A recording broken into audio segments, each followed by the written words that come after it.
Hi everyone, this is Sean from Hancock Guitars with another installment of Luthier's FAQ, the first one for 2024.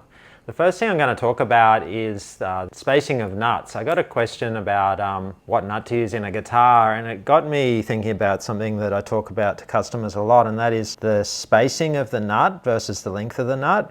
So I've got two nuts here. One is the Graphtec Gibson and one is the Graphtec Epiphone. These are actually the same length, you can see, but the spacing of the Epiphone one is narrower. And what that means is the space between the end of the nut and the slot at each end is actually a bigger space. That has a couple of effects on the guitar. One is that strings will be closer together if the nut spacing's closer. Some players like that. Some players actually like it being a bit wider apart to give their fingers a bit of room. The other thing that it will mean is you can actually sound a little bit more off the ends of the nut that has more sort of meat at the end. So you could actually use that nut on a narrower fingerboard and still have enough space between the string and the edge of the fingerboard. The next thing I want to talk about is cutting down a fingerboard to a different scaling. This is quite handy if you want to build a small instrument and you have access to ready-made fingerboards. What you can actually do is cut the fingerboard off at any fret length and put the nut where that fret should be, and that will actually give you a perfect scale length still. To demonstrate, I'll show you this little guitar ukulele that I did that with.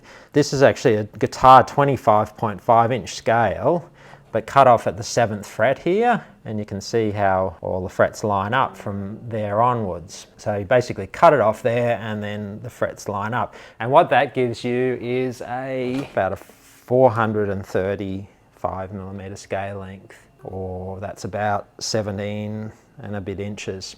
So you're not going to get exactly the scale length you want this way, but you'll get something close to it. So 17-inch scale length is good for a guitar ukulele. We got a little bit over 17 inches. As long as you get the bridge in the right place, that'll work perfectly fine. The final topic I'm going to address today is sanding sealer versus grain filler. I got asked by a customer which they should use underneath a nitrocellulose finish, and the answer is it depends on the timber you're finishing. So sanding sealer is good for underneath nitrocellulose, and you can just get away with using it only on very fine grain timbers like spruce or maple. They don't have a deep grain. If the timber has a deep grain, something like mahogany or rosewood, you're better off using a grain filler first, because it will get the grain filling done in one go rather than spraying on a lot of coats of the sanding sealer and having to sand them back in between coats. These are two grain fillers that I like to use. One is the Colortone grain filler. That's one that we sell at Australian Luthier Supplies. It's a paste grain filler. It goes on very easily. You can use a razor blade or a rag, and then you give it a light sand back once it's dried. You can see it's a white color, but it actually dries completely clear. So it's suitable for all sorts of timbers.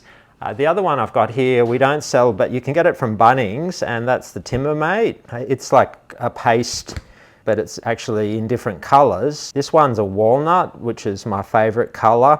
It goes well in mahogany and Spanish cedar. It's a bit darker than the timber, but once you've rubbed it in, let it dry and sanded it back, it gives a nice effect having that grain just a little darker than the rest of the timber, so that's a good one. If you've enjoyed this episode of Luthier's FAQ, please hit the like button or subscribe to our channel. It really helps us out. Thank you, and I'll see you next time.